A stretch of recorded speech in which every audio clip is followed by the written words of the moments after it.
அயோக்கியத்தனத்துடைய உச்சம். நீ எல்லாம் பிரதமரா இருக்கிறதுக்கு உனக்கு தகுதி இருக்கா அப்படித்தானே கேட்க தோணும். நாட்டு மக்கள் கேட்பாங்க. அந்த நாட்டு மக்கள் நானும் ஒருத்தன் பார்த்துக்கிட்டு இருக்கேன், நீங்களும் ஒரு ஆள் தானே. பிரதமர் மோடியினுடைய செயல்கள் உண்மையிலேயே மரியாதை மிக்கதா கேவலத்தினுடைய உச்சமான நீங்களே முடிவு பண்ணீங்க. உங்களுக்கு என்ன தோணுதோ கமெண்ட் பண்ணுங்க, தப்பு கிடையாது.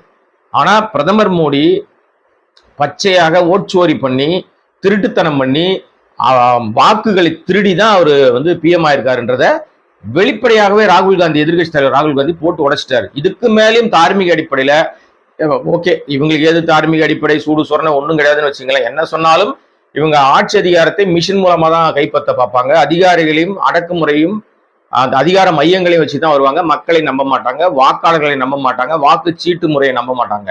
மிஷினை நம்புற கும்பல் தான் இது. Okay right. இப்ப பீகார்ல போய் ஒரு பிரச்சாரம் பண்ணியிருக்காரு. தமிழ்நாட்டில் இருக்கிற பீகாரிகளை போய் நீங்க கேட்டீங்கன்னா பீகார் மக்கள் எவ்வளவு மகிழ்ச்சியா இருக்கிறாங்கன்னு அவங்களே சொல்லுவாங்க. நமக்கு தெரிஞ்ச பல பேரை இங்க வந்து வேலை செய்ய வந்திருக்காங்க. அவங்களெல்லாம் சில பேசி பார்க்கும்போது சொன்னது விஷயம் என்ன தெரியுமா? எங்களுக்கு 3 வேளை சாப்பாடு பீகார்ல கிடைக்காது. பெரும்பாலும் வட இந்தியாவில தான் சிக்கலே. வட இந்தியாவில் பணக்காரர்கள் பெரும் முதலைகள் மட்டும்தான் நல்லா இருக்க முடியும், ஜாலியா இருக்க முடியும். அடிமைத்தனத்தில் இருக்கவங்க டெய்லி வேஜஸ்ல தினக்கூலி அடிப்படையில் இருக்கலாம், சாப்பாட்டுக்கு வழி இல்லாம தான் இருக்கிறாங்க. கிராமங்கள் இன்னும் முன்னேறவே இல்லை. பல கிராமங்கள்ல மின்சார வசதியே கிடையாது, சாலை வசதி கிடையாது. இவனுங்க நம்ம ஊரை பார்த்து கேவலப்படுவானுங்க, நம்ம ஊரை பார்த்து வந்து காரி துப்பிட்டு இருப்பானுங்க. ஊர்ல போய் பாருங்க. இந்த பீகார்ல 2 பேர் இருக்காங்க. இங்க பீகார்ல இருந்து வந்தவன் ஒருத்தன் வந்து இதே மாதிரி எங்க ஊடகத்துல இருந்து வந்தேன்னு சொல்லிட்டு ஊரை ஏமாத்திட்டு இருக்கான். ஒரு நம்பர் 1 டுபாகூர். அவன் ஒரு பெரிய ஊடகத்தை சேர்ந்தவன் சொல்லிட்டு ஊரை ஏமாத்திட்டு இருக்கிறவன். அவன் சொல்லுவான் நம்ம தமிழர்களை பார்த்து கேவலம் பேசுவான். ஜாதி பேர் அடைமொழியா வச்சிருக்கிறவன் இந்த ரங்கராஜ்னு ஒரு ஆளு. நம்ம பேரு ஜாதி பேரெல்லாம் சேர்க்கறது இல்லை. அதனால அந்த ரங்கராஜ் பாருங்க, பீகாரை சேர்ந்தவன் தான். அந்த பீகார்ல எவ்வளவு கேவலமான ஊரா இருக்குன்னு சொல்லி ரங்கராஜ் ஊருக்கே போய் நம்ம மூத்த பத்திரிகையாளர் உமாபதி வந்து தோல் உரிச்சிட்டாரு. இதுதான் பீகாரோட நிலைமை, இதுதான் அந்த ரங்கராஜ் ஊரு, எவ்வளவு கேவலமா இருக்கு பாருங்க, இந்த லட்சணத்துல இவன் நம்மளை பத்தி கிண்டல் அடிக்கிறான்னு சொல்லிட்டாரு.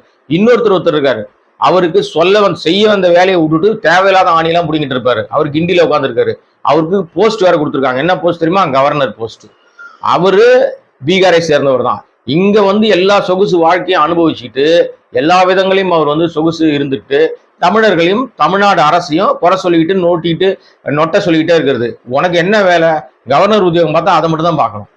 அது ஆக்சுவலா சொல்ல போனா தபாலையே வந்து அனுப்பி வைக்கிற வேலை. நான் கௌரவமா சொல்லியிருக்கேன், அதுக்கு வேற ஒரு பேரும் இருக்கு.